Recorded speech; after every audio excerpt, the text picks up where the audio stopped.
May nagtanong po sa akin, CJ, bakit kayong mga Christian born again kapag ka nagdarasal kayo ay hindi kayo nagsasign of the cross, kagaya namin? So ikaw naman na nakikinig ngayon, kapag nagdarasal ka ba, nagsasign of the cross ka din ba muna bago magdasal? So pwede bang tanungin din kita, bakit ka naman nagsasign of the cross bago magdasal? Alam mo ba yung purpose, bakit ka nagsasign of the cross bago magdasal? For sure, sa mga nagsasign of the cross sa inyo bago magdasal, ay hindi nyo rin naman talaga alam ang pinaka-purpose o pinaka-reason ng sign of the cross bago magdasal. At baka ikaw nga mismo napapatanong ka, ano nga bang purpose nun? Bakit nga ba dapat mag-sign of the cross muna bago magdasal? Or siguro ang isasagot naman ng karamihan sa inyo, kaya kayo nagsisign of the cross bago magdasal, kasi ito yung tanda ng pagiging Kristiyano, dahil nga yung salitang cross ay galing sa simbolo ng pagkapako ni Jesus Christ sa cross. So obviously, ito pong sign of the cross ay nakuha ng mga Katoliko sa pagkapako ni Jesus Christ sa cross. So bakit ang mga Christian born again naman or yung ibang religion na Biblia din ang hawak ay hindi po nagsasign of the cross bago magdasal? Alam niyo po ba kung bakit? Sasagutin ko po yan, kaya pakinggan mo itong mabuti. Kung mapapansin po natin sa Bible, ang mga propeta po ay nagdasal. Amen po ba? At si Jesus Christ ay nagdasal. Amen? At yung mga disciples ni Jesus Christ ay nagdasal. Tama po ba? Pero kung mapapansin po natin, ang mga propeta ng Old Testament, wala pa silang idea patungkol sa pagkapako ni Jesus Christ sa cross. Even yung mga disciples ni Jesus Christ ay hindi pa nila nakikita na si Jesus Christ ay papako sa cross, pero nagdasal na po sila at that time. So meaning to say, yung idea ng sign of the cross bago magdasal ay hindi pa uso sa kanila, hindi pa uso sa mga man of God sa panahon po ng Biblia. At even mismo si Jesus Christ nung nagdasal siya sa kanyang ama, hindi po siya nag-sign of the cross. So kung yung mga character nga sa Bible, mga kapatid, ay hindi po nag-sign of the cross bago magdasal, tayo naman po sa panahon natin, bakit natin kailangan mag-sign of the cross bago magdasal? So kung hindi naman po inutos ng Biblia na tayo ay mag-sign of the cross bago magdasal, bakit natin ito kailangan gawin? Hindi po natin ito dapat gawin kasi wala namang inutos ang Biblia na mag-sign of the cross bago magdasal. Pangalawa, kung wala ito sa Biblia, saan ang galing ito, yung sign of the cross? Or sinong nag-utos na dapat mag-sign of the cross bago magdasal? Eh di siguradong tao na yung nag-utos. So paano ba dapat magdasal? So pwede tayong tumingala sa langit, kagaya ng ginawa po ng ating Panginoong Hesus, o kaya pwede po tayong pumikit, tapos tsaka tayo magdasal, tsaka natin kausapin ang Diyos. Pwede nating damhin yung presensya ng Diyos. So, hindi naman na kailangan mag-sign of the cross pag magdadasal. Hindi naman ito required. And that's the reason why kung bakit kami pong mga Christian born again ay hindi po nagsa-sign of the cross bago magdasal. Lagi po nating tatandaan kapag ikaw ay isang Kristiyano at Biblia ang pananampalataya mo, kung ano po yung sinabi ng Biblia, yun lang po yung dapat po nating paniwalaan, yun lang po yung dapat nating sundin kung ano po yung nakasaad. Kapag wala sa Bible, wag po nating gawin. Kapag ka nasa Bible naman, edi yun po yung gawin nating pananampalataya. Again, ang pagsunod natin sa Diyos, hindi po dapat nakabase sa sinabi ng tao, dapat po nakabase sa salita ng Diyos, kundi yung Biblia. So, yun lamang po. Ako nga pala si CJ David. Kung nagustuhan nyo po yung video na to, pwede nyo po ba itong i-share nang sa gayon ay maipanood po natin ito sa mas marami pang Pilipino na nagnanais na sumunod at manampalataya sa Diyos ng tama na aayon sa Biblia. And kung nagustuhan nyo rin po yung mga ganitong klaseng videos, pwede nyo po akong i-follow para po masuportahan ako at nang sa gayon ay makapaggawa pa po tayo ng mas marami pang video at mas marami pang aral ng Diyos. So maraming salamat. Shalom everyone. Peace out.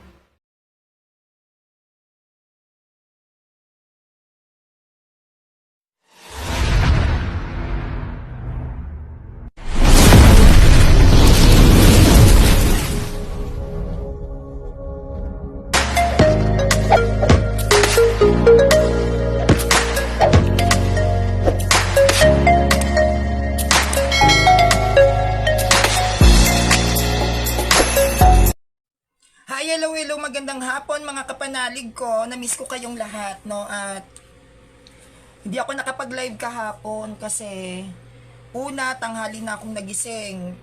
Magwa 1 PM. Pangalawa, hindi kaya ng data ko yung live, no? Kasi masyadong malakas kumain yung ng data kapag nag-edit ka ng videos tapos i-upload mo pa sa YouTube channel.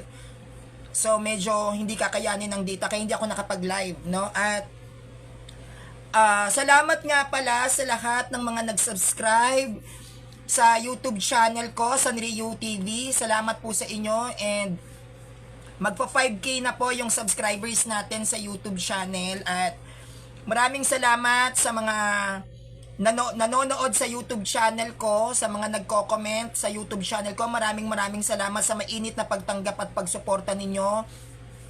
sa mga uploaded videos ko po sa YouTube channel. Maraming salamat. At maraming rin pong salamat sa mga kapanalig natin na nagpa-follow sa Facebook account ko sa Sanrio. SANRIO, yan po yung aking Facebook account. Salamat po sa mga nag-follow at nagre-react sa mga post ko regarding sa mga anti-Catholics. Thank you very much, no? Salamat po sa inyo, no? At ang topic natin ngayon is Sign of the Cross. Bakit ba Sign of the Cross, no? Pinanood ko yung video ni CJ Texon David. Ang sabi ni CJ Texon David, isa siyang born-again Christian vlogger na panay atake sa mga traditions ng Catholic Church. So, naglatag siya doon na bakit ba tayo nagsa-sign of the cross? Ano ba yung purpose ng Catholic Church? Bakit may sign of the cross? Kasi sabi niya, si Kristo and even the 12 apostles, hindi naman sila nagsa-sign of the cross. So, bakit ang Catholic Church, tayo, ay nagsa-sign of the cross? No? At ang sabi niya pa, pag hindi raw nakasulat sa Biblia, wag daw paniwalaan. No, CJ Texon David. Yan, CJ Texon David. Makinig ka sa sasabihin ko sa iyo. Kung ang lahat na kung hindi nakasulat sa Biblia ay hindi dapat paniwalaan, saan mababasa sa Bible ang mga listahan ng mga pangalan ng mga sinaunang Kristiyano? Hindi naman pwedeng 12 apostles lang ang early Christians. Maraming early Christians. So, saan mababasa sa Bible yung mga early Christians na nakasalamuhan ng 12 apostles? Saan mababasa sa Bible yung mga pangalan nila? Wala. Sabi niya, yung mga gawa daw ng tao, katulad ng traditions natin, di ba? Hindi raw yan dapat paniwalaan kasi tao gumawa. Hep. No? Mukhang nilalagnat ata tong CJ Texon na to. Unang-una, nasa Catholic Church ang magisterium. Pag sinabi pong magisterium, ito yung authority na kung saan ibinigay kay Pedro yung pamamahala sa iglesia. Di ba sabi sa Matthew 16 verse 19, di ba na, Pedro, ano man ang kalagan mo sa lupa, kakalagan sa langit. Ano man ang talian mo sa lupa, tatalian sa langit. Yan yung tinatawag nating magisterium. O yan yung batas ng simbahan mula doon sa mga taong otorisado na magpahintulot kung ano ang dapat sundin at gawin ng isang mananampalatayang Kristiyano. Yan yung authority na ibinigay kay Pedro kung paano pamamahalaan ang iglesia. Di ba? Pedro ha, ang talian mo sa lupa, tatalian sa langit. Ibig sabihin, Pedro, kung ano ang ibigay mong batas sa simbahang itinatag ko, sabi ni Kristo, no? Yun din ay papahintulutan sa langit o kikilalanin. Kaya meron tayong magisterium. Yan yung mga batas na bagamat hindi ito mababasa sa Biblia, pero yan ay may kapahintulutan ni Kristo. Bakit? Para maging maayos ang iglesyang itatatag ni Kristo. Kasi, nung nagtatag si Kristo ng iglesia, after niyang magtatag sa Matthew 16 verse 18, Pedro, sa ibabaw ng batong ito, itatayo ko ang aking iglesia at ang pintuan ng Hades ay hindi makakapanaig laban dito. Yung nagtatag si Pedro, ay si Kristo ng iglesia, ipinako siya sa krus. Hindi na siya nagtagal. So, ibig sabihin, alam na ni Kristo na siya ay mamamatay after niyang... So, meaning to say, alam ni Kristo na mamamatay na siya after niyang magtatag ng iglesia. At dahil doon sa pagkakaalam niya, alam niya na mamamatay na siya, hindi niya na nagawa na magbigay ng mga alituntunin o batas patungkol po sa dapat gawin ng mananampalataya. At dahil hindi na nga ito nabigyan din ni Kristo dahil nga pinako na siya sa krus, pinamahala niya kay Pedro na, Pedro, ano man ang kalagan mo sa lupa, kakalagan sa langit. Ano man ang talian sa lupa, tatalian sa langit. Pasensya na po kayo, mahina signal ha, magtsaga-tsaga na lang po muna tayo. So, yun yung nangyari, no? Kaya nung namatay si Christ, dahil binigyan ng authority si Peter na pamahalaan ng iglesia at magbigay ng mga batas sa simbahan para mas lalong maging maayos. Ang mga mananampalatayang Katolikong Kristiyano during that time, nagbigay ng iba't ibang mga alituntunin ang mga sinaunang Kristiyano. At ang mga sinaunang Kristiyanong ito ay hindi po natin literal na mababasa sa Bible. Kaya nga po hindi tayo Bible alone. Hindi pwedeng sabihin ni CJ Texon David na ang kanilang pananampalataya ay dapat nasa Biblia lang. Bakit? Bakit? Paano yung mga panahong wala pang Bible? Di walang pananampalataya yon, mali sila. Kasi hindi naman sila sumitas eh. May sumitas ba noon? Sa panahon ba ni Kristo may sumisitas? Sa panahon ba sa panahon na nabubuhay si Kristo, sumitas ba sila? Hindi. Nung namatay si Christ, at ang 12 alagad ay namalakaya sa iba't ibang bayan, sa bayan ng mga pagano upang sila'y bautismuhan sa ngalan ng Ama, Anak at Espiritu Santo at gawing mga Kristiyano. Gumamit ng Bible? Hindi. Kaya hindi pwede tayong maging Bible alone. Dahil ang pasimula ng Christianity ay hindi naman Bible. Bible ba pasimula ng Christianity?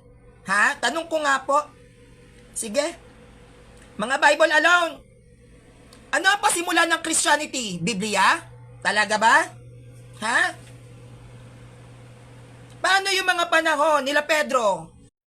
Paano yung panahon nila Pedro na hindi sila gumamit ng Bible? Sa mali yun. Walang sitas. Diba? Dapat nga magkiklaim ng Bible alone kaming Katoliko eh. Bakit? Kami nag-compiled niyan. Diba? Katoliko nag-compiled ng Bible. Pero kahit na Katoliko ang nag-compiled ng Bible, hindi itinuro ng simbahan na ang iyong pananampalataya ay dapat nakafocus lang sa Bible. Bakit? Kasi meron kaming sinaunang Kristiyano. Hindi nyo kasi naiintindihan ang salitang traditions, wala kasi kayong early Christians. At ang tanging nakakaalam lamang at nakakaintindi ng salitang tradisyon ay yung mga relihiyon na may sinaunang Kristiyano. At ang tanging relihiyon lamang na may sinaunang Kristiyano, walang iba kundi ang Catholic Church. Tanungin natin ang mga protestante. No? Tanungin nyo rin sila, bakit wala kayong sinaunang Kristiyano? Sagot. Keyboard warrior, bakit walang sinaunang Kristiyano sekta mo? Sagot. Sige. Sumagot ka. Ayoko ng mga sulpot na puro ngaw-ngaw. Kailangan sagutin nyo ang kategorikal na tanong ko. Bakit walang sinaunang Kristiyano ang mga protestante? Sagot. May connection to sa sign of the cross. Okay? Sagot mga protestante, bakit wala kayong early Christians? Sagot. Ang lalakas ng loob ninyo, no? Lalakas ng... Hindi ko alam kung saan nyo kinukuha kayong mga sulpot kayo, yung kapal ng muka. No, yung kapal ng mukha para questionin ang Catholic Church. Kaya nga, like what I've said, I am asking you, all of the Protestant here, bakit wala kayong early Christian? Sagot. Sagot, mga sulpot. Bakit wala kayong sinaunang Kristiyano? Bakit? Keyboard warrior, bakit wala kayong sinaunang Kristiyano? Sumagot ka. Pag sinabing sinaunang Kristiyano, ito ay mula sa panahon ng mga alagad. Yan ang definition ng early Christians. Now, why these Protestants, they don't have early Christians? Okay, sagot. Sagot mga sulpot. Kalawang tanong. Mga protestanteng tulog. Bakit wala kayong church fathers? Okay, sagot. Ha? Ang lalakas ng loob nyo, ha? Sige. Palakasan tayo ng loob. Sagot, sagot, sagot. Bakit wala kayong church fathers? Kung kayo ay true church at tatag ni Kristo, bakit wala kayong ama ng simbahan? No? Sabi ni SG Cabayao, ginawa mo lang vlog ang topics mo para magkapera. Hindi ako nagkakapera sa page na to, tanga. Ha? Kahit ang YouTube channel ko, hindi ko yung pinagkakakitaan, hindi yun monetize. Ang Facebook account ko, hindi ko pinagkakakitaan yan, hindi yan monetize. Itong page si Kuya Jando, hindi ko yung pinagkakakitaan, wala akong sinasahod dito. Ang lahat ng presentations ko ay pinaghihirapan kong pag-aralan mag-isa. Ha? Una yon. Pangalawa, ang lahat ng presentations ko ay hindi po yan bayad. Di ako binabayaran dito. Ultimo load ko, sarili kong bulsa yan. Anong sinasabi na itong abno na to ni SG Cabayao para magkapera ko? Hindi ako pinapasahod ng simbahan. Kahit ang mga pare, hindi ako binabayaran. Sige, patunayan nyo na may sinasahod ako sa pagbablog ko. Sino nagpapasahod sa akin?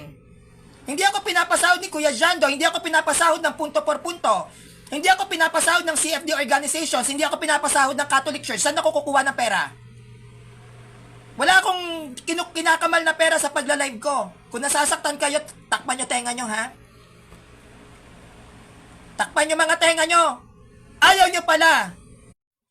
Ayaw nyo pala nabubungangan ni Sanrio. Bakit winawasak nyo ang aral ng simbahang Katolika? Ha?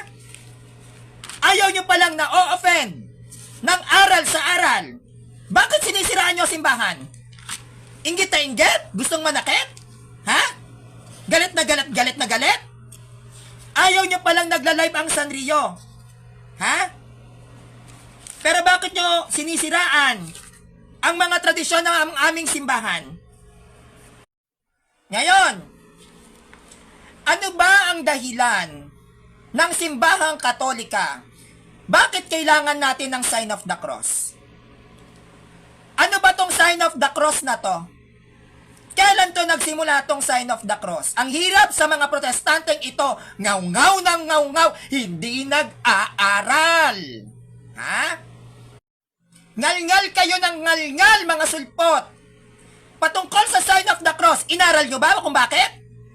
Bago kayo magsalita ng laban sa simbahang Katolika, aralin nyo muna kung bakit nga ba may sign of the cross ang Katoliko.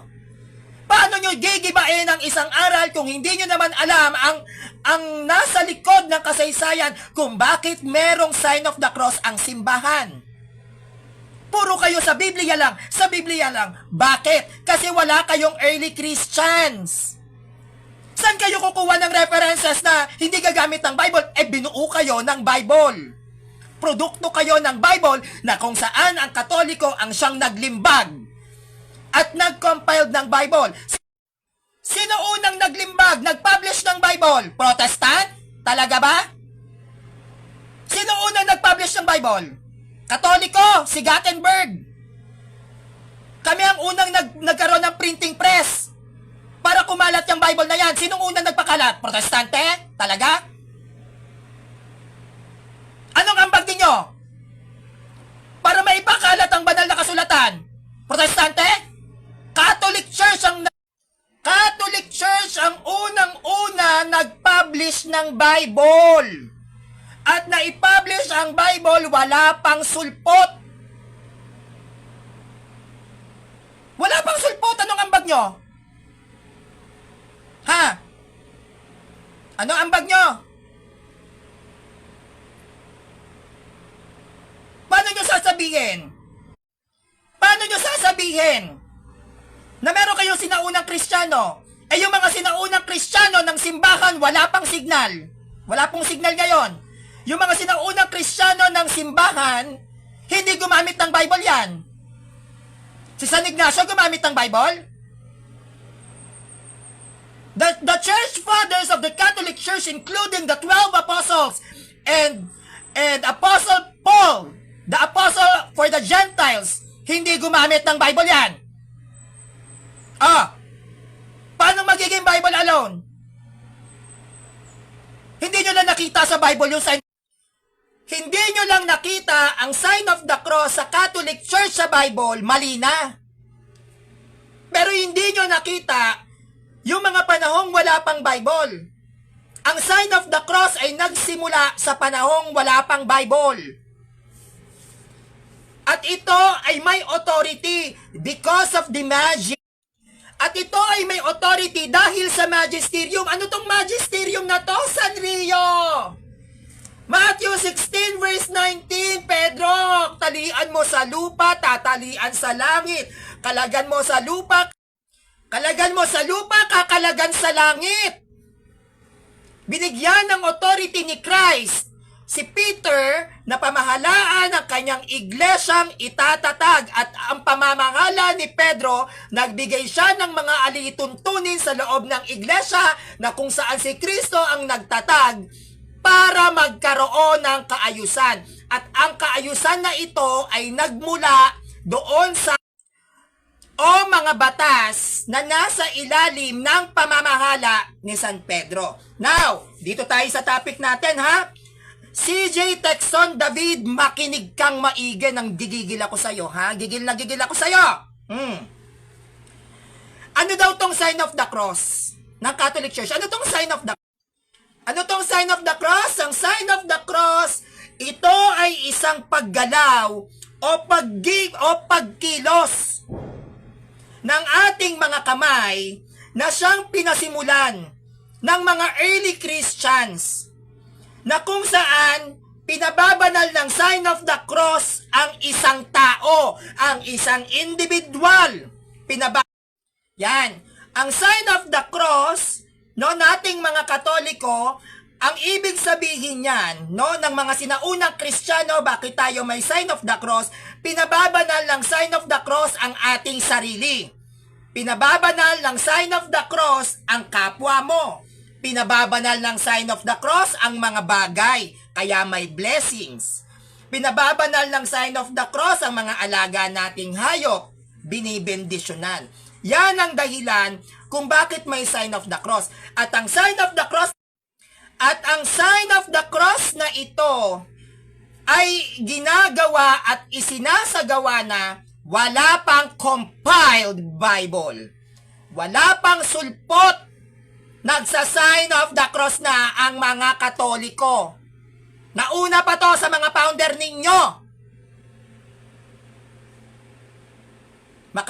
Makapanira kayo sa Katoliko, ha? Sige, sasampulan ko kayo, na? Ito ay ipiniliwanag din ni Saint Cyprian. Si San Cipriano ang isa sa mga sinaunang Kristiyano ng simbahang Katolika. Si San Cipriano, siya ang isa sa early Christians natin na nag-exist, wala pa pong Bible. Wala pang Bible, pinaliliwanag na po sa mga mananampalatayang Kristiyano kung ano ang sign of the cross. At ang sabi ni San Cipriano, isa sa early Christians natin, no, magaling to, matalino, wala pang Bible, ha, ipinapaliwanag, itinuturo na to sa mga Katoliko, sa mga sinaunang Kristiyano. Ang sabi niya, 3rd century, no? 3rd century to, ha, tinuro to ni Cipriano sa mga sinaunang Kristiyano. Ang sabi niya, ang sign of the cross, ito ay isang tanda. Ito ay isang tanda ng pagtubos sa kamatayan sa krus ni Kristo. May masama ba kung mamarkahan natin ng krus ang ating katawan, ang ating sarili? Yan, dito po ako sa labas. Wait, maghahanap tayo kasi walang signal sa loob. Hindi naman ako pwede magpatalo kay Satanas. So, dito tayo. Bahala na po kung makita man ako ng mga INC dito. Okay, okay po ba? Okay. Ang sign of the cross, no, ito ay tanda ng pagtubos diyan sa kamatayan sa krus ni Kristo. Tong sign of the cross. May masama po ba kung markahan natin ng krus ang ating katawan? Wala. Kung ang sinisimbolo naman ng sign of the cross ay kabanalan, ano masama? May masama po ba? Wala. Ngayon, ang sign of the cross, ito ay ginamit sa buong Kristyanismong liturhiya. Mapa-Western Rite, which is the Roman Catholic Church, mapa-Orthodox Eastern Rite, basta't nasa ilalim ng relihiyong Katolikong Kristiyano, lahat po ng mga Kristiyanong yan ay nagsa-sign of the cross. Ginagamit yan ng lahat ng mga Kristiyano, wala pa pong sulpot. Wala pang Protestant. No? Kaya wala pa yung mga sulpot na mga impaktong yan, nagsa-sign of the cross na lahat. Walang nagque-question ng sign of the cross before. Why? Because there is no such thing as Protestant during the time na hindi pa nako-compiled ang Bible. Sinong magko-complain? Bakit kayo may sign of the cross? May ganyan ba noon? Wala. Wala namang question dati ang mga Kristiyano pagdating sa mga sacred images. Bakit kayo may ribulto? Wala. Walang ganong tanong noon. Bakit? Wala namang sulpot. Sinong question? Sa traditions ng Catholic Church. Sino ang magque-question sa sign of the cross? Sino ang magque-question sa Christmas? Wala. Dahil ang mga Kristiyano noon na ay mga Katoliko lang. At ang mga Kristiyanong Katoliko noon ay nagkakaisa. Nagsusuportahan, nagtutulungan. Hindi sila nagsisiraan. Simula lang talaga nang sumulpot itong impaktong Martin Luther na ito. At saka lang nagkaroon ng division. At saka lang nagkaroon ng mga pagki-question, bakit kayo may ribulto? Bakit kayo may sign of the cross? But before, nung hindi pa nag-e-exist si Martin Luther, wala pong nagque-question sa Catholic Church. Bakit? Dahil ang mga Kristiyanong umiira lang noon, Katoliko lang. Katoliko lang, hindi uso nun yung Kristiyano sa Kristiyano magsisitasan. Hindi, walang ganon. Ngayon na lang yan, 16th century lang yan nagsimula. 16th century, pero 15th century, 14, 13, 12, 11, 10, 9, pataas. Magmula papuntang 33 AD, hindi po nagsisitasan ang mga Kristiyanong Katoliko noon. Kasi nga iisa lang ang aming pananampalataya na umiiral noon. Ang umiiral noon sa panahon ng mga sinaunang Kristiyano ay may isang pananampalataya. Meron lang lamang na isang pagbibinyag. At meron lamang iisang Diyos na kinikilala. Wala nagque-question noon sa atin. Wala even the sign of the cross. Kaya yung mga traditions ng Catholic Church ay niyayakap yan ng mga early Christians. Kaya lang may mga tao talagang tanga naniwala sa isang aral na hindi naman inaral. 'Di ba? Saka nakakita naniwala sa turo na hindi naman pala nila inaral. Basta na lang oo ng oo. No? Baka pag sinabi sa kanilang kumain sila ng tae, kakain ng tae ang mga yan. Ganon sila kahangal. Ganon po sila kahangal. Teka lang po. No? Ganon sila kahangal. So, ang sign of the cross ay ginagamit sa buong Kristiyanong liturhiya. Ang mga sinaunang Kristiyano noon, kapag sila ay dumating na meron silang kailangan o meron silang kahilingan o minsan pag sila ay nasa panganib, sa simula at pagtatapos ng kanilang pagdarasal noon ng mga sinaunang Kristiyano, meron nagsa-sign of the cross sila. 'Di ba kapag tayo hanggang ngayon naman nakaugalian natin yung mga Katoliko, 'di ba? Kapag dadaan tayo sa madilim na lugar, anong ginagawa natin? Panginoon ko, natatakot ako, gabayan niyo ko. Ganun tayo, 'di ba? Kapag tayo babiyahe, anong ginagawa ng mga Katoliko? Nagsa-sign of the cross. Panginoon ko, ingatan niyo kami sa panganib. Pag dumadaan tayo sa mga simbahan, kapag nasa sasakyan kayo, anong ginagawa niyo? Bless me, Lord. Yung mga ganito na ginagawa nating mga Katoliko, yan ay sinasagawa na ng mga sinaunang Kristiyano sa panahon na hindi pa nabubuo ang Biblia. Yan ang tinatawag ng mga tradisyon ng simbahang Katolika. At yan ay pinasimulan ng mga sinaunang Kristiyano sa panahon na wala pa pong Bible. Kaya kapag tayo dumadaan ng simbahan, di ba, nagsa-sign of the cross tayo? Pag tayo sasakay ng bus o babiyahe tayo sa iba't ibang lugar, nagsa-sign of the cross tayo. Bago tayo kumain, nagsa-sign of the cross tayo. Di ba? Kapag nakita tayo ng sacred images, sa hawak ka, magsa-sign of the cross ka.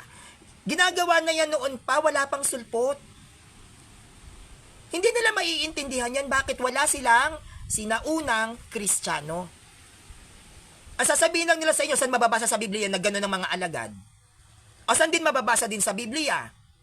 Yung mga sinaunang Kristiyano. Saan mababasa sa Biblia? Paano lumaganap ang Kristyanismo sa buong mundo? Wala. Hindi kasi sila nagbabasa ng kasaysayan. Ngayon, sa atin, mga Katoliko, which is nasa Western Rite, o yung tinatawag na Latin Rite. Latin Rite, diba tayong mga Katoliko ay nasa Latin Rite tayo, no? Ang sign of the cross natin, ito ay ginagawa sa iba't ibang pamamaraan. May iba't ibang pamamaraan ang pagsa-sign of the cross nating mga Katoliko dito sa ilalim ng Vatican, sa Rome. No? Una, yung sign of the cross ay ginagamitan ng 5 daliri na nakaunat. Diba? Meron tayong ganyan. Bakit 5? Bakit 5? Nakaunat, 'di ba ganyan? May ganon tayo? Oh, may ganon. Bakit meron tayong ganitong klaseng sign of the cross? Nakaunat. Kaya nakaunat, ito ay ginagawa din, no, ng mga sinaunang Katoliko. Nakaunat 'yan dahil 'yan ay sumisimbolo sa 5 sugat ni Kristo. No? Sa 5 sugat ni Kristo, sumisimbolo 'yan. Kaya kapag nagsa-sign of the cross, ganon. Nakaunat lahat ng daliri. No? Ibig sabihin nito, ito ay pagpapakita, no? Ito ay pagpapakita na tayo ay tinubos ni Kristo sa krus. Binibless natin ang ating mga sarili sa pamamagitan ng pagtubos ni Kristo sa ating mga Katoliko. Katoliko sa ating mga Katoliko. Kaya yan nakaunat. No? Ngayon, meron pang isa na pamamaraan ang mga Katoliko dito sa Latin Rite na sign of the cross. Ano to? Ito yung papuri sa'yo, Panginoon. Diba? Meron tayong ganon? Yan. Yan ang isa. No? Bless mo, Panginoon, ang aming isip, ang aming bibig, at ang aming damdamin. Kaya papuri sa'yo, Panginoon. No? I-bless mo ang iniisip namin, i-bless mo yung mga bibitawan naming salita, at i-bless mo yung nararamdaman namin lagi. Kaya meron tayong ganon. Ba? Sa banal na misa naman, no, pagdating naman sa atin sa banal na misa, no, ang una ay ginagamit sa panahon ng mga early Christians, no, pagdating naman sa pagmimisa, kapag ang pari ay nagbabasbas sa mga kongregasyon, no, sila ay gumagamit ng Trinitarian invocation. No?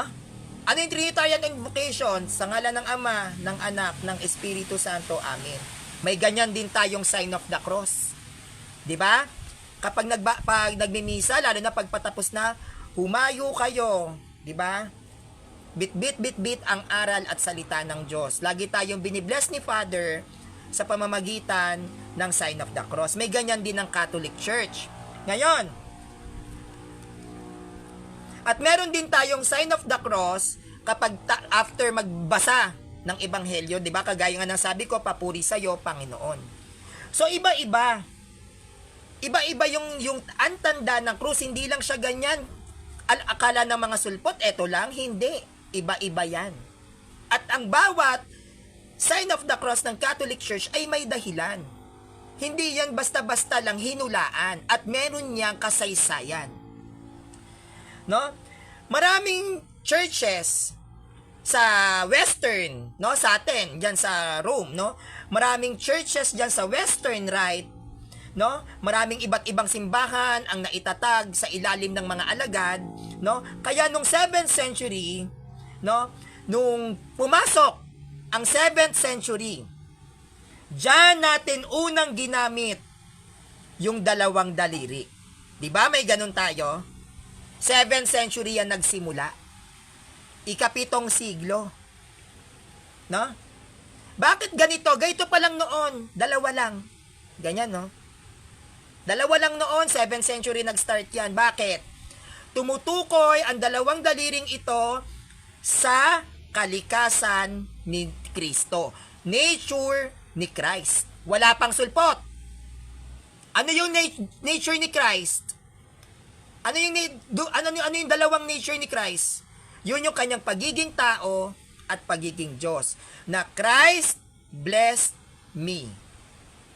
7th century yan. Gusto natin, pagpapakita to ng kalikasan ni Christ, i-bless mo kami, Kristo. Yan. Kasi nga, kaya nga sign of the cross eh. 'Di ba? Sign of the cross, pagpapakita na tayo ay tinubos ni Kristo sa krus. At dahil minamarkahan natin ng krus ang ating mga katawan, at ito ay tumutukoy sa dalawang kalikasan ni Kristo, ito ay pagpapakita na Jesus Christ blessed me. 7th century, may sulpot na? Wala pa. Nung pumasok ang 8th century, after 100 years, ika-8 siglo, di pumasok na yung ika-8 siglo, no? Nag-8th century na. Yung 8th century, dyan pumasok yung daliri. Eto, di ba? Dalawang daliri at yung tatlo nakakurba. Ganyan na ngayon. Bakit ganito? 8th century to nag-start. Tong sign of the cross? 8th century to. Bakit ganito? Ha? Bakit? Etong dalawa ay tumutukoy sa nature of Christ, no? Siya'y tao at siya'y Diyos. Etong tatlong nakakurba ay tumutukoy sa Trinity. No? Kasi bakit Trinity? Ama, Anak, at Espiritu Santo. Yung tatlong to.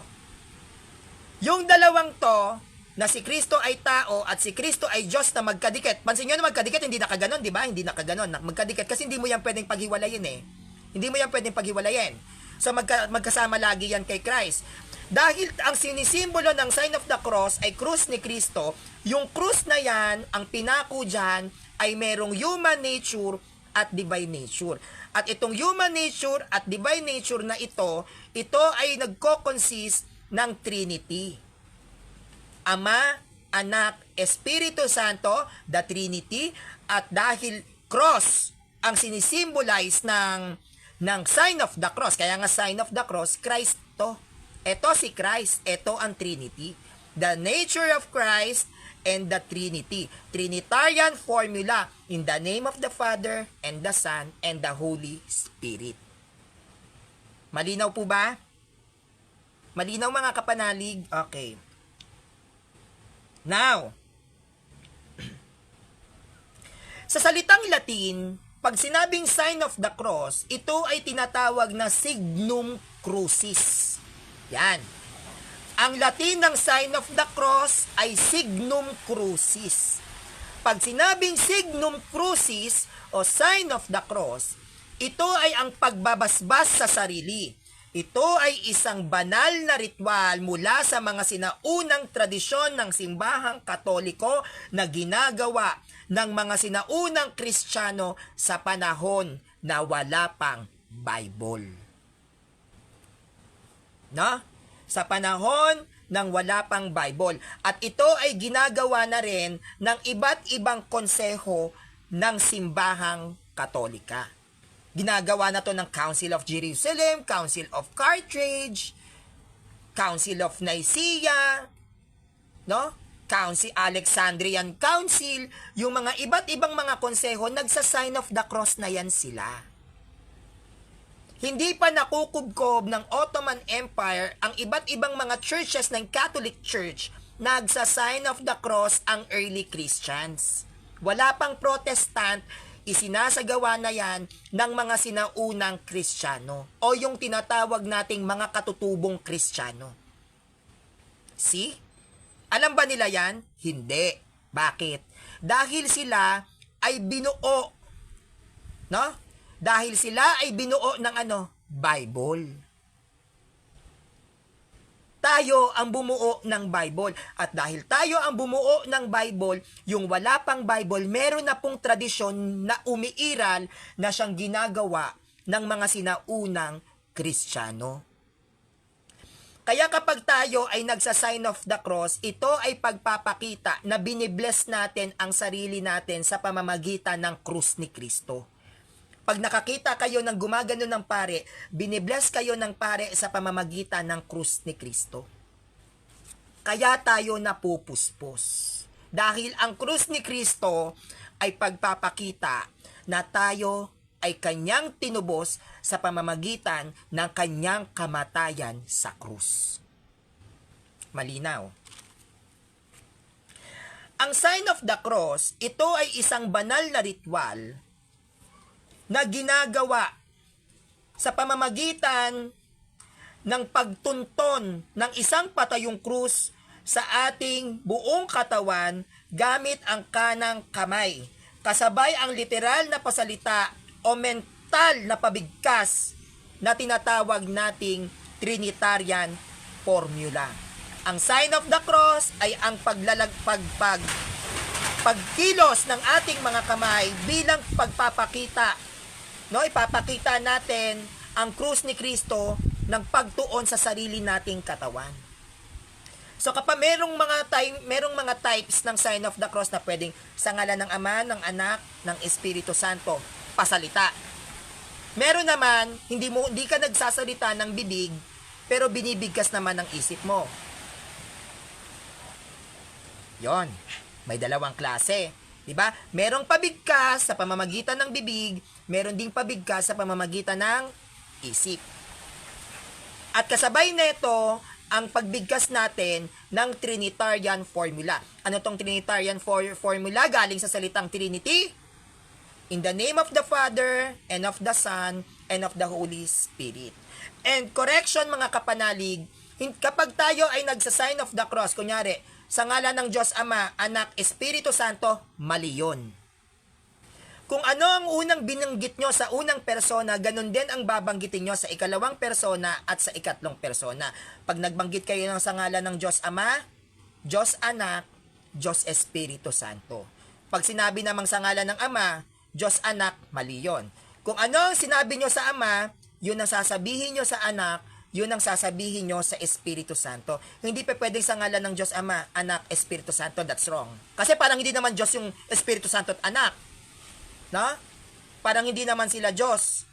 So kung ano yung binanggit nyo at paano nyo pinararangalan at sinasamba at dinadakila ang Ama, ganun din dapat ang gawin nyo sa Anak at ganun din ang dapat gawin natin sa Holy Spirit. No? Okay. Ang sign of the cross, ito ay isang pamamaraan na itinuro sa atin ng mga sinaunang Kristiyano sa panahon ng hindi pa nako-compiled ang Bible para markahan natin at bigyan ng tanda ang ating sarili bilang pagpapakita na tayo bilang mga individual na Katoliko, tayo ay nakikipag-isa kay Kristo. Kaya nga sign of the cross 'di ba? Sign of the cross, nakikipag-isa tayo kay Christ. Yan ang pagmamarka natin sa ating mga sarili bilang pagpapakita na tayo ay nakikipag-isa kay Christ. Kaya sign of the cross. Ang tanda ng krus sa Tagalog. Okay. Ang sign of the cross, no? O yung pagmamarka natin ng sign of the cross sa ating mga sarili, ang pagmamarka natin ng sign of the cross sa ating mga kapwa-tao, ito ay isang gawain na nagpapabanal at gawaing pagpapakabanal na isinasagawa ng mga sinaunang Kristiyano pa. No? Ang sign of the cross ay gawain at marka na ikaw ay nagpapakabanal at pinababanal ng Diyos. Bendisyon yan. Maging sa ibang tao, pinababanal ka ng Diyos. Magpakabanal ka at dahil sa sign of the cross na ito, nabe-bless ka, nabebendisyonan ka. Ito ay mula pa sa panahon ng sinaunang Kristiyano, wala pa pong sulpot. Okay. Ngayon, ang sign of the cross, ito ay isang pisikal na pinapaalala sa ating mga Katolikong Kristiyano na ikaw, ako, sila, tayong lahat, ang lahat ng Katoliko na ang sign of the cross ay pagpapakita na tayo ay itinatalaga bilang isang banal para kay Kristo.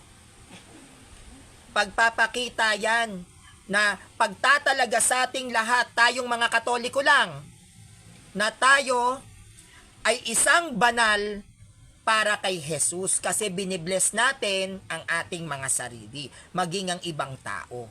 So kapag binibless natin sa pamamagitan ng krus ni Kristo ang ating sarili, ito ay pagpapakita na nakikipag-isa ka kay Kristo at pinababanal mo ang iyong sarili, ang iyong kapwa, ang mga bagay o anuman ang mga minarkahan ng banal na krus na antadda.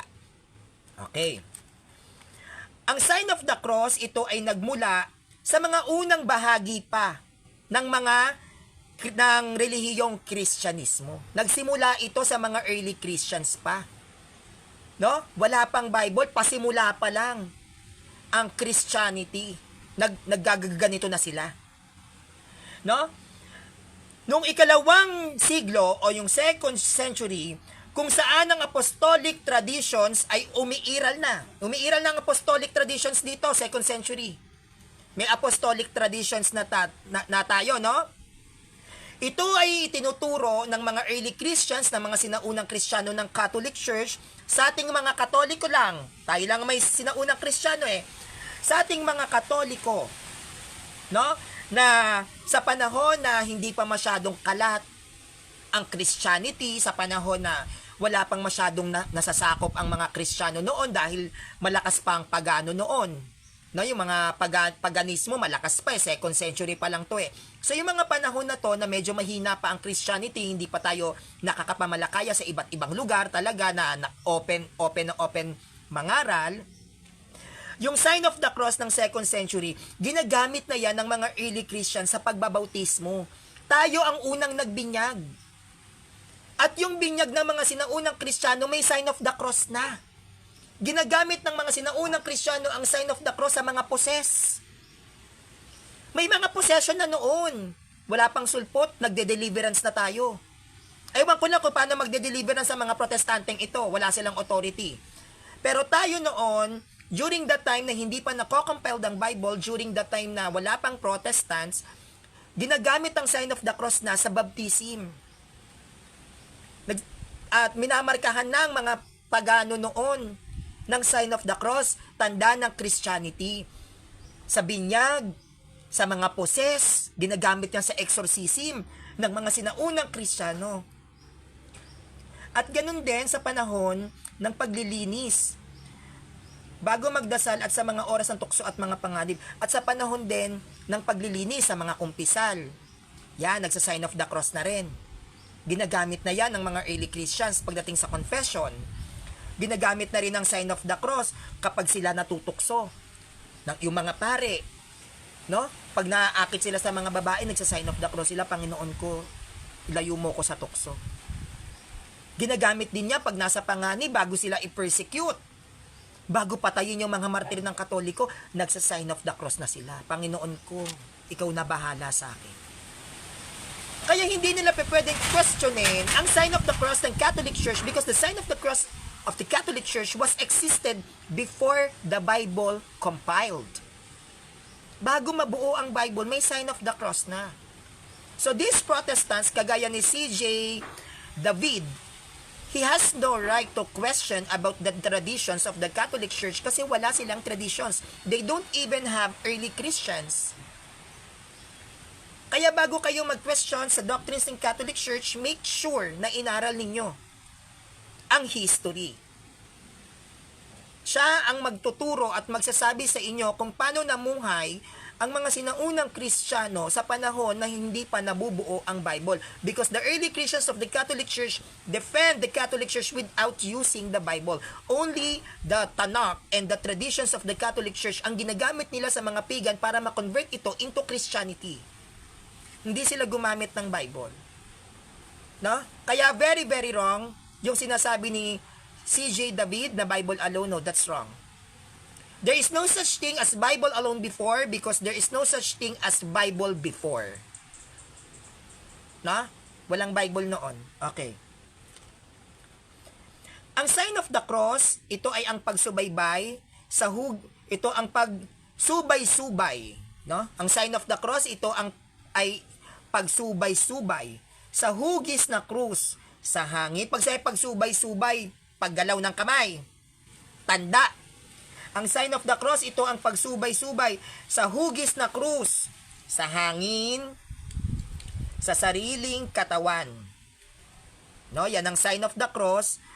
At ito ay nagpapakita sa tradisyonal na kaugalian ng mga sinaunang Kristiyano na pagmamarka ng hugis na krus, mapahangin man o mapasarili nating katawan, na nagbibigay ng kahulugan ng pagpapakapako sa krus, kamatayan sa krus ni Kristo at isang manunubos.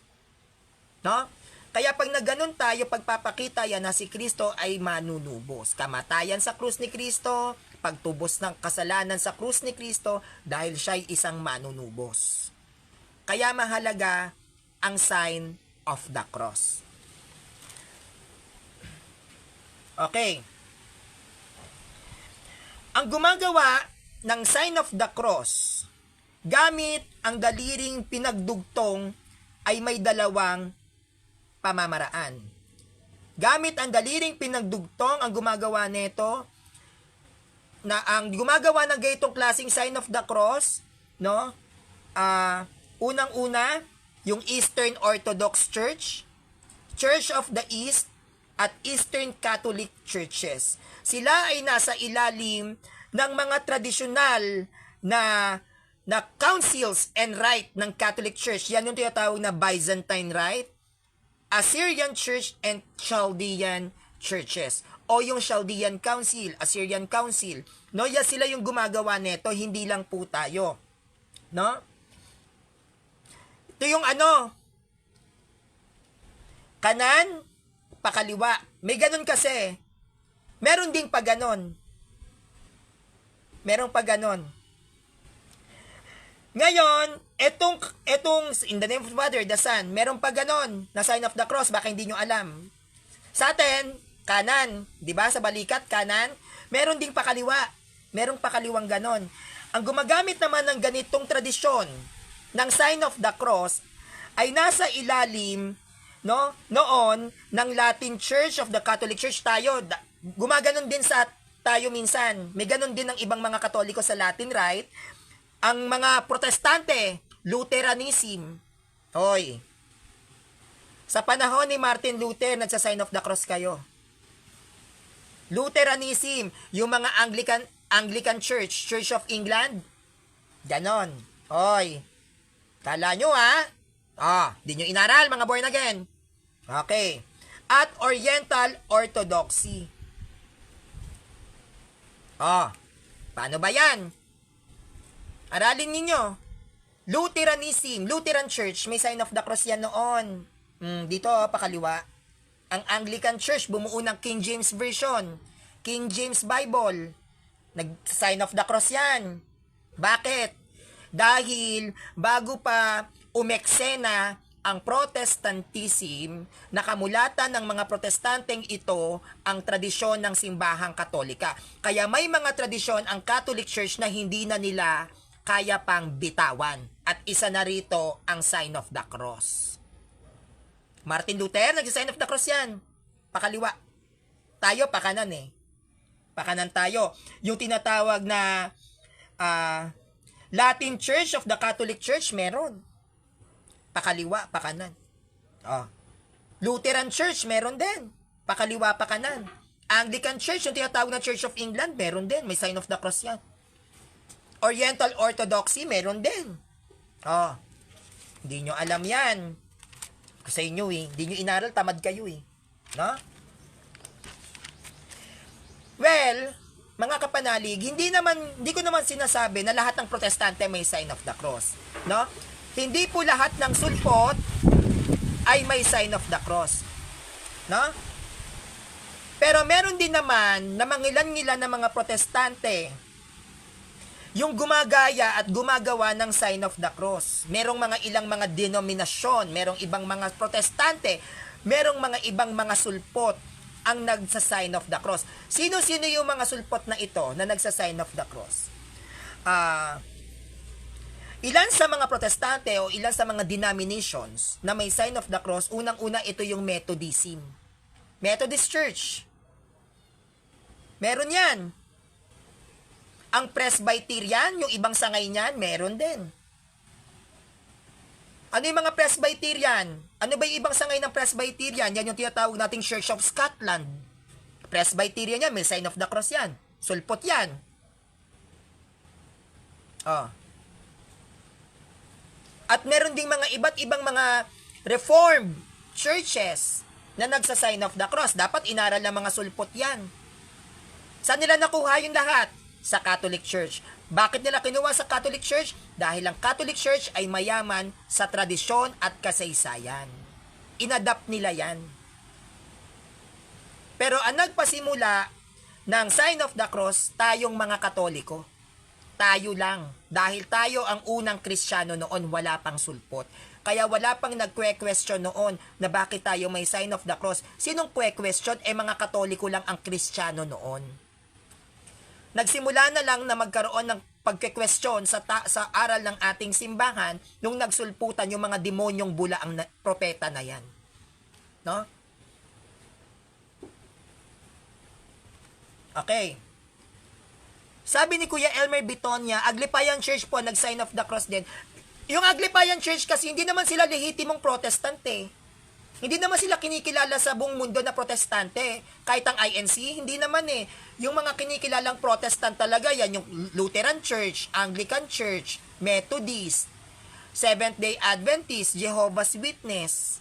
Yan yung mga kinikilala talaga na protestant. Pero yung mga tatag sa Pilipinas, hindi yan lehitimo na protestant. Hindi yan kinikilala para lang silang saling pusa. No? Kaya hindi, walang masyadong pangil. Hindi, pansinin ninyo MCGI ba may dayuhan na MCGI? Mayroon ba silang bansa na yung bansang yon bansa ng MCGI? Wala. Meron ba sa ibang bansa na yun ay bansa ng mga INC? Wala. Mga Katoliko lang naman yung nauto nila eh.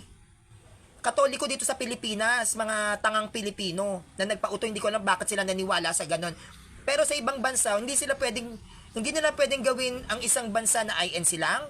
Gagawin nilang bansa ang isang bansa na puro MCGI o puro Aglipayan, wala. Sa Pilipinas lang sila sikat, pero sa iba't ibang bansa mahihirapan silang umakay ng mga Katoliko doon kasi hindi naman sila Diyos ko, foreigner ka, maniniwala ka, founded Pinoy. 'Di ba? Mahihirapan silang kumuha ng mga banyaga kasi wala naman tangang banyaga. Sino naman kasi maniniwala na banyaga na ang sugo Pilipino. Doon pa lang talo na. Matatalino ang mga foreign Protestants. Usually, yung mga Protestant scholar, mga foreigner yan. Sino naman ang maniniwala ng mga foreigner na sugo ng Diyos? Pinoy. Wala. Kaya mahihirapan yan. INC, MCGI, yung mga Aglipayan, yung si Kibuloy. Mahihirapan niyang makahikayat ng mga foreigner sa iba't ibang bansa kasi wala naman tangang foreigner na maniniwala na ang propeta at sinugo ng Diyos Pilipino. Dahil most of the Protestant Bible scholars, alam naman nila na ang sinugo ng Diyos ay dapat magsisimula sa bayan ng Jerusalem, hindi sa Pilipinas. Kaya hindi sila wala silang foreigner na kaanib. Puro Pinoy, mga tanga pa yung iba. Okay. Kaya 'di ba, meron tayong noon nung bata rin ako, hindi ko to naiintindihan, di ba? Isa sa aral ng ating simbahan, yung sign of the cross. Ngayon, di ba dati meron, cross my heart, hope to die, mamatay man. Ganun ako nung bate, para lang masabi mong hindi ka nagsisinungaling. Mamatay man, pex man, mamatay man, cross my heart.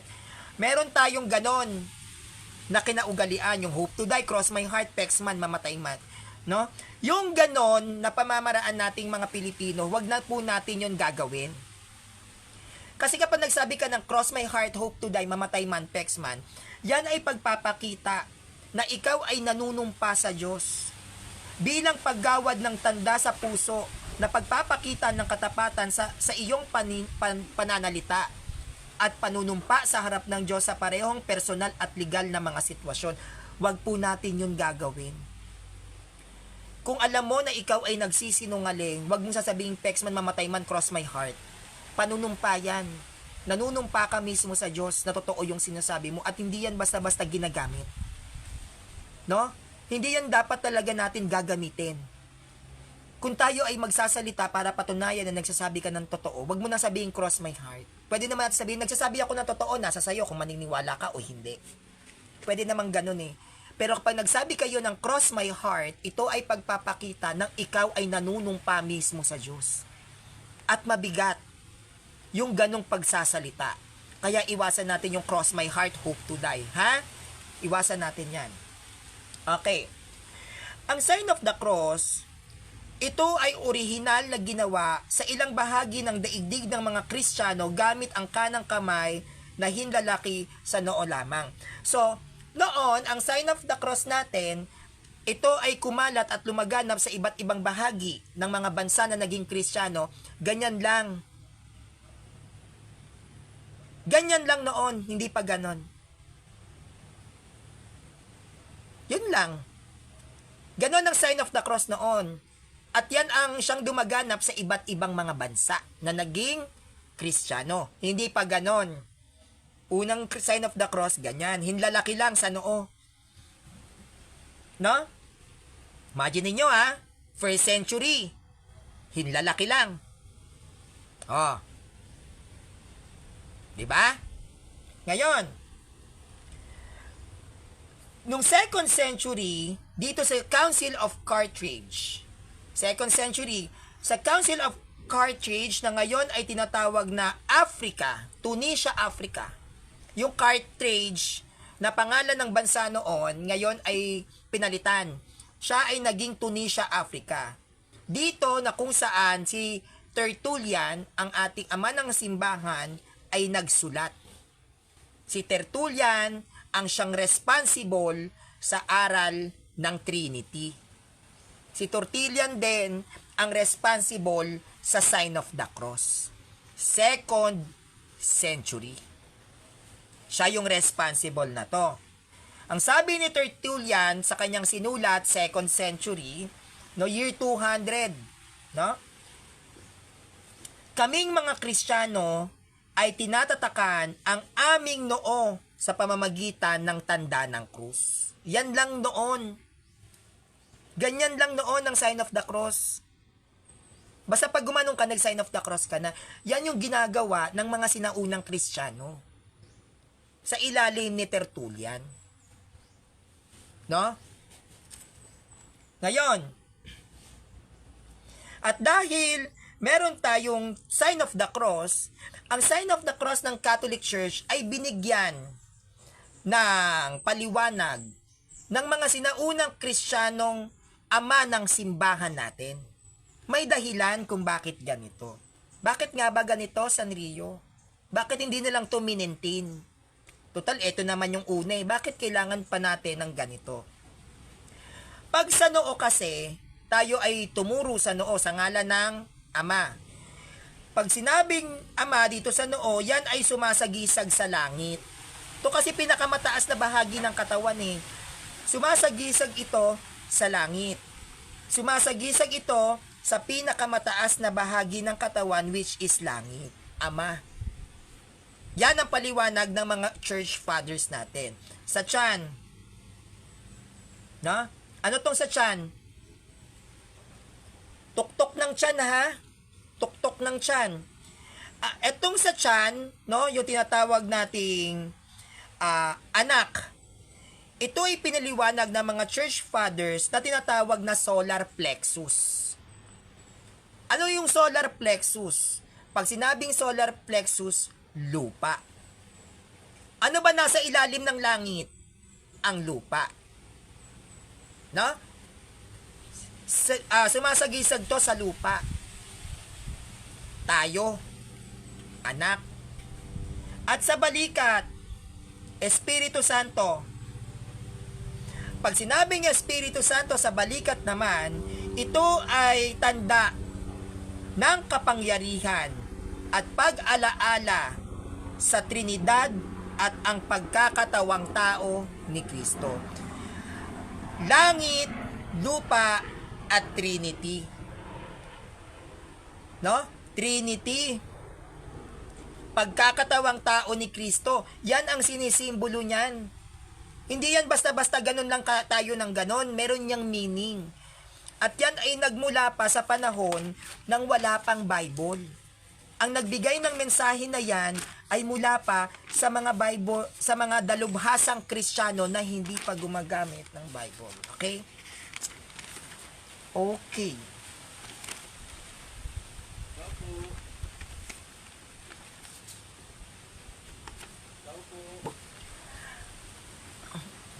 Malinaw po ba yung signal? Malinaw po yung signal? Okay. Teka lang, may mga tao nakakahiya. Pasok tayo sa baller. Pasok doon. Yan, nakapasok na tayo. May mga tao po sa labas, mga INC. Kakahiya. Nagle-lecture ako sa labas. Sana may signal na po dito, no? Ayan. Okay, ang init din sa labas, nagtiyaga ako. Dito tayo sa ating mga pope. Let's go for Pope Innocent, the Pope of the Catholic Church. Dito tayo sa mga pope, no? Pope Innocent, 1198 to 1216. Ang sabi rito, Pope Innocent, sabi ni Pope Innocent, 1198 to 1216. Ang sign of the cross ay ginawa gamit ang tatlong daliri. Dahil ang paglagda ay ginagawa kasama ang Trinidad. Ganito ang ginawa, mula sa itaas hanggang sa ibaba at mula sa kanan hanggang sa kaliwa. Sapagkat si Kristo ay bumababa sa lupa mula sa langit. So meron tayong sign of the cross gamit ang tatlong daliri na sumisimbolo po sa Trinity. No? Trinity po yung simbolismo ng ganito. May ganun po. Hanap po tayo ng signal. May tao po kasi dun sa labas. Yan. Tignan po natin dito. San ako nakarating? Yan. Ganito. Yan. May ganun, the sign of the cross. Sabi ni Pope, ituloy na lang po natin bukas kasi mahina yung signal. Tayo ngayon ay pupunta na sa sign of the cross tomorrow, patungkol naman po sa ayon sa mga pope. No, ayon sa mga pope kasi sobrang hina po talaga ng signal at mahihirapan po akong mag-discuss, and besides may mga iglotics na po din sa labas. So bukas antabayanan nyo yung pangalawa nating presentations dahil mahina po yung signal talaga dito. Sign of the cross naman ayon sa stand ng early